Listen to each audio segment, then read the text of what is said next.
Mais c'est Montréal. C'était pas la ville où tu laissais ton portefeuille, on te le ramenait chez toi. Tu laissais ta porte ouverte, on te l'a refermée. Pas de brigands, etc. J'étais choqué. Je me suis fait voler au Canada, à Montréal plus exactement. Je vous explique comment ça s'est passé, le contexte, les chiffres, et vous me donnerez vous-même votre avis. Voici mon histoire.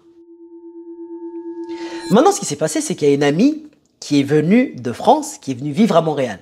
Et pour moi, c'était une opportunité justement de repartir, parce que je n'y vais pas si souvent que ça actuellement, mais c'est une ville qui est restée dans mon cœur. Je suis reparti, histoire de lui rendre visite, tourner dans Montréal un petit peu, tester des restaurants, des sorties, etc. S'amuser un petit peu, puis c'est l'occasion pour nous de reconnecter, de lui faire voir un peu les bons coins. Écoutez bien les détails que je dis dans cette vidéo, vous allez voir. Je prends 2 paires de chaussures, je prends des habits de rechange, je prends un peu de monnaie avec moi, j'appelle ma camarade, j'appelle mon ami, je lui dis ok, j'arrive, j'ai appelé d'autres personnes aussi, des anciens collègues qui habitent à Montréal, un ami aussi qui habite à Montréal, cet ami appelle un autre ami, on est super en paix, on sait qu'on va se rejoindre. Franchement, le week-end commence bien. Je ferai le chemin, je roule pendant 2 heures. J'arrive sur Montréal, avant d'arriver sur Montréal, j'appelle la fille, je lui dis écoute, là j'arrive, je sais que c'est assez compliqué de se garer ici parce qu'on met des tickets en veux-tu, en voilà, ça a toujours été comme ça depuis que je suis ici, ça c'est pas nouveau. Dis-moi où est-ce que je peux me garer. Donc quand j'arrive, je l'appelle, elle descend, elle est côté passager, je baisse la fenêtre. Je fais une blague, haha, je vous dépose quelque part madame. C'était même pas spécialement drôle, bref, je baisse la fenêtre et je lui dis, je fais la blague et elle me répond et m'explique les choses. Et entre deux, j'avais aussi vu quelqu'un qui m'avait expliqué, là où vous êtes très bien garé. Je sais que ça se voit pas comme ça, mais moi, c'est une très bonne place. Garez-vous ici. C'était juste au bas de l'immeuble de ma pote. Place des Arts. Pour ceux qui veulent connaître le quartier, le métro, etc. Place des Arts. C'est quasiment, pour moi, c'est quasiment un genre de centre-ville. J'avais baissé ma fenêtre côté, de mon côté, fenêtre côté passager. Elle m'avait parlé. Elle m'avait dit son conseil, la personne aussi m'avait donné son conseil, etc. Pas de souci, je me suis dit, ok, je suis bien garé ici, je pense que je vais la faire parce que ce mec-là, en plus, il habite ici. Donc, ce qui se passe, c'est que je remonte ma fenêtre, je sors de la voiture et je pars avec ma pote, on part dans son appartement, on commence à poser les affaires, des choses que j'avais achetées. Il y a d'autres amis qui commencent à venir, bonne ambiance, on avait très bien rigolé. Ça commençait à être la fin de la journée, donc début de soirée. On est parti au restaurant, on a mangé, je crois, à un restaurant japonais, je me rappelle plus. On a bien mangé, on est reparti. En revenant chez elle, on passe du côté où moi j'étais garé. La voiture était normale. On monte dans son appartement. On se décide, ok, où est-ce qu'on va sortir ce soir, histoire de écouter de la bonne musique, qui sont ambiancés, etc. Donc on s'est dit, hey, il y a un truc à Place des Arts qui est juste sur la même rue que ma pote. C'est juste là. Il y en a un qui dit, moi je connais ça là, et moi je sais qu'à chaque fois, franchement c'est super. Il y a du son à l'ancienne, vu qu'on est vieux, on est plutôt old school, là-bas ils vont nous respecter. Donc on s'est dit quoi? Vas-y on y va. Donc on descend et on repasse encore devant la voiture. Donc on arrive, on se pose, puis on rigole entre nous. Bref, l'ambiance était super bonne. Minuit et demi, 1h du matin, il y a un des premiers gars, des potes à moi, un ancien collègue, il dit quoi? Bon les mecs, moi je suis fatigué, je vais rentrer me poser, etc. Tout ça, c'était une longue journée pour moi. Ok, il est parti. Quand il est parti, on est resté quoi? À peine 30 minutes, 1 heure ensemble. On s'est dit, bah vas-y, on va rentrer aussi nous aussi. Donc on rentre, avec l'autre ami, on a dormi chez mon ami. Tout le monde s'est couché, moi je me couche. Vers 7h du matin, je reçois sur mon notification sur mon téléphone, je vois un truc qui me dit « Attention, on a détecté une activité frauduleuse dans votre carte, dites-nous si c'est vous. » Moi, je me suis dit, ces messages-là, on les connaît. En ce moment, il y a tellement de gens qui appellent d'arnaque et qui ne reculent devant rien. Je me suis dit, ça c'est bon, c'est de l'arnaque. J'ignore le truc, je me couche sur le côté. Maintenant, j'entends une demi-heure après, gring, gring, gring, gring, gring, on m'appelle. Je regarde le téléphone et je vois c'est la banque qui appelle. Et là, je me suis dit, mais attends, ces escrocs, ils reculent vraiment devant rien. Et je me suis dit, ok, dans le doute, vu que je ne sais pas si c'est un vrai appel, je vais prendre l'appel et écouter ce qu'il va dire. Si c'est des bêtises, je raccroche tout de suite. Je décroche. J'entends, bonjour, nous vous appelons parce que nous avons détecté une activité frauduleuse sur votre carte, nanani, nanana. Donc moi, je me suis dit encore une fois, ça c'est de l'intelligence artificielle ou une autre bêtise. Et je raccroche, et je me dis, mais attends, mais franchement, il m'agace là. Donc je raccroche, boum, je veux partir pour me coucher. Quand j'ouvre les yeux, maintenant, un moment, je vois, c'est qui? C'est ma conjointe qui m'appelle. Je me dis, bon, là c'est du vrai. Je décroche, je dis, allô? Elle me dit, allô? Je dis, oui, ça va? Elle me dit, oui, justement, je veux savoir si tout allait bien. j'ai vu, t'as fait la fête hier soir. Hein. Comment ça, pas plus que ça? Elle me dit, ben, je vois sur les cartes que non seulement t'as payé la dose de trucs, j'ai l'impression que genre t'as arrosé tout le monde ou... Dans ma tête, je me suis dit, mais limite, même si j'ai payé, c'était quoi, 1 ou 2 verres à tout casser, c'est quoi ce... Ben non. Et après, elle me dit, mais pourquoi t'as utilisé aussi toutes les cartes pour faire ta soirée? Et là, je commence à faire, wouah! Quand on m'appelait le matin, oui, monsieur, etc., les messages, les notifications, c'était du vrai. Tout s'est rejoint dans ma tête. J'ai fait, waouh! Je te rappelle tout de suite, je raccroche. Avant même de descendre, je pouvais voir la voiture. La voiture était toujours là. Je prends 1 ou 2 habits à l'arrache.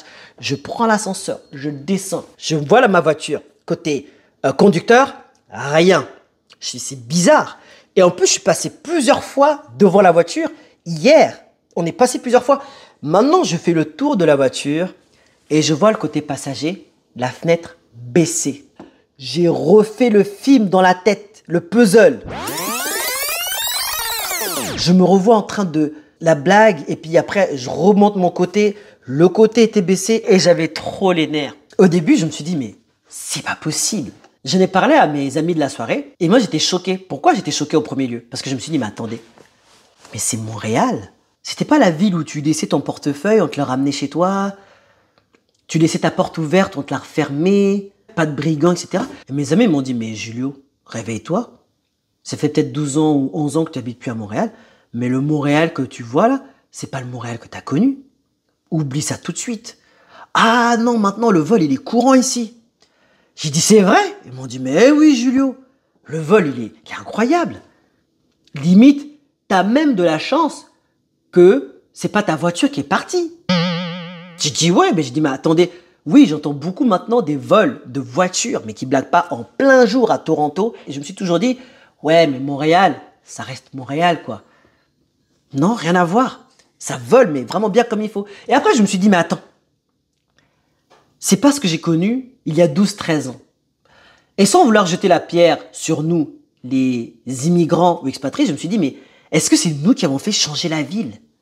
Est-ce que c'est de notre faute, ça? Est-ce que c'est la faute? Parce que je m'inclus dans tous ceux qui sont venus. Est-ce que la ville de base d'il y a 15 ans, 20 ans, 30 ans a changé par les mentalités de ceux qui sont venus ici? Je commençais même à me dire, mais attends, est-ce que c'est vrai ceux qui disent, ouais, les racistes et les gens qui disent, ouais, t'as vu, à cause de vous, etc. Je me suis dit, mais non, c'est pas possible. Et après, j'ai réfléchi, et je me suis dit, ok, est-ce que c'est vraiment de la faute des étrangers? Et je me suis rendu compte que ce n'était pas un étranger qui m'avait volé la voiture. Je vous explique comment ça s'est passé. Comme ça, vous pourrez vous-même avoir votre opinion. Ce qu'on m'a volé dans la voiture, on m'a volé ma paire de chaussures. On m'a volé mon sac de congélation. On m'a volé mon tapis de plage. Il y avait aussi de la petite monnaie qu'on m'a volée. Il y avait une paire de lunettes. Mais on m'a pris mon portefeuille. Mais sinon, l'essentiel, le reste, tout le reste, on me l'a laissé là. Et maintenant, ce qui s'est passé, c'est que il y avait d'autres objets qui étaient là, qu'on m'avait laissé. Et c'est là que je me suis dit, seule une personne qui connaît pas la valeur de ces choses et qui veut juste peut-être s'habiller, manger, prendre un truc, ou un ado, ou un mec sans abri, m'aurait fait cette chose-là. Maintenant, les personnes, quand elles ont pris les cartes, elles sont parties dans un dépanneur, acheter uniquement de la nourriture. Ils ont dépensé pour 700 $ de marchandises et ils ont arrêté, ils sont cassés. En mettant tout cela bout à bout, ce qu'on m'a volé, c'est uniquement pour s'habiller, manger, sac de congélation et tapis. Quelqu'un qui veut vraiment voler, un vrai voleur, quelqu'un qui fait vraiment les choses bien, qui est vraiment dans le grand banditisme. Vous pensez vraiment qu'il a besoin d'un sac de congélation ou d'un tapis de plage? Et ce tapis de plage, ça a fait au moins 10 ans que je l'avais. Mon portefeuille avait été volé. Maintenant, j'ai eu des personnes qui m'ont appelé, des filles qui étaient assez gentilles pour me dire, monsieur, vous êtes monsieur Kim Foko, j'ai ramassé votre portefeuille, j'ai trouvé votre portefeuille et vu que j'ai vu votre nom, je vous rappelle. Et moi, je pense qu'ils sont venus, ils ont vu la fenêtre ouverte. Et il y a beaucoup d'itinérants dans ce coin-là. Ils ont ouvert la fenêtre, ils ont pris leurs trucs rapidement. Ils ont laissé les jolies valeurs, des trucs qui les intéressaient pas, ce qui pouvait les aider à se couvrir, s'habiller, etc. Et aller au dépanneur. Et l'affaire s'arrête là. Et quand j'ai réfléchi ça avec mes amis, j'ai dit mais non, c'était même pas les étrangers, en tout cas pas étrangers au sens terme qu'on se dit que des gens mal intentionnés de l'extérieur qui arrivent pour pouvoir faire quelque chose. Et là maintenant il y a mon ami qui me dit un truc qui était assez choquant aussi. Il me dit mais Julio, j'ai remarqué ici à Montréal, les itinérants, les sans-abri, ou les personnes qui ont une case qui leur manque dans la tête, ou des gens qui sont à peu près cinglés, ils sont nombreux, j'étais choqué. Et c'est vrai que quand je me rappelle bien, maintenant quand je sortais avec elle, surtout à une certaine heure tard le soir, ou même dans la journée, Il y a beaucoup de gens qui ne sont pas nets dans la rue ou qui sont sans abri, etc. Et je dis pas qu'il y en a plus qu'ailleurs ou quoi que ce soit, mais par rapport à ce que moi je connaissais, j'étais choqué. Et il m'a dit, Julio, en fait, c'est toi et toi qui t'es vraiment fait voler parce que tu as laissé une opportunité dans un endroit où tu ne peux même pas laisser cette opportunité. Et moi, dans ma tête, je me disais, mais qu'est-ce qu'il est arrivé de ce Canada-là? Et moi, c'est vrai que je suis organisé à la base, et je suis aussi méfiant de base, mais je sais aussi que quand j'arrive dans un certain lieu et qu'il n'y a pas lieu d'être déjà sur une base de méfiance vis-à-vis de l'autre, ben je laisse tomber un peu ces barrières-là. Mais la réalité aussi, c'est que Julio, tu as eu beaucoup de chance. Pourquoi? Parce que la voiture, tu aurais pu te la faire voler. Clair et net. Tu aurais pu avoir des montants beaucoup plus gros ou autre chose. Mais je me dis aussi, bah si quelqu'un l'a pris, si tu es un sans-abri, c'est pas que je me dis ah c'est bien, c'est tombé, c'est un sans-abri. Je me dis bah écoute, lui-même, il en avait besoin. Ça m'intéresse même pas de faire une investigation, de même qu'on le retrouve et ça ne sert à rien. Lui-même, c'est déjà dur pour lui la vie. S'il l'a pris, c'est qu'il en avait besoin. Et j'espère que ça l'a rendu service et que c'est mis bien. Moi-même, ça m'apprend simplement encore une chose. Julio, ta conjointe n'aime pas que tu laisses ton portefeuille dans la voiture. Enlève ton portefeuille de la voiture. Range tes affaires. Et aussi, fermez bien vos fenêtres. Maintenant, vous, qu'est-ce que vous en pensez de cette histoire? Est-ce que vous pensez que Montréal aussi, le Canada, a changé en termes de sécurité, en termes de mentalité? De se faire voler la voiture dès que tu laisses l'opportunité, ça me vient à me poser la question, est-ce que c'est possible qu'un jour quelqu'un commette l'irréparable dans la rue sous nos yeux? Ici apparaît une vidéo justement qui en parle. Comment un jeune fou a tué Irina dans des transports en commun aux yeux de tous. La vidéo apparaît juste ici. Allez-y, nous attendons de l'autre côté. À cœur vaillant, rien d'impossible. À très bientôt.